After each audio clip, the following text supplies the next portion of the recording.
experience. So one of the defining aspects of your approach to Amazon is just being obsessed with making customers happy. I think companies sometimes say that, but Amazon is really obsessed with that. I think there's something really profound to that, which is seeing the world through the eyes of the customer, like the customer experience, the human Truly. being that's using the product, that's enjoying the product. Like what they're like the subtle little things that make up their experience. Like how do you optimize those? This is another really good and kind of deep question, because there are big things that are really important to manage.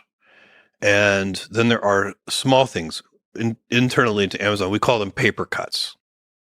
So we're always working on the big things. Like if you ask me, and most of the energy goes into the big things, as it should. So, and you can identify the big things, and I would encourage anybody, if anybody listening to this is an entrepreneur, has a small business, whatever, um, you know, think about the things that are not going to change over 10 years. And those are probably the big things. So like I know in our retail business at Amazon, 10 years from now, customers are still going to want low prices. Mm. I know they're still going to want fast delivery, and I just know they're still going to want big selection. So it's impossible to imagine a scenario where 10 years from now, I say, where a customer says, I love Amazon, I just wish the prices were a little higher. Or I love Amazon, I just wish you delivered a little more slowly. So when you identify the big things, you can tell they're worth putting energy into because they're stable in time. Okay. But you're asking about something a little different, which is in every customer experience, there are those big things. And by the way, it's astonishingly hard to focus even on just the big things. So even though they're obvious, they're really hard to focus on.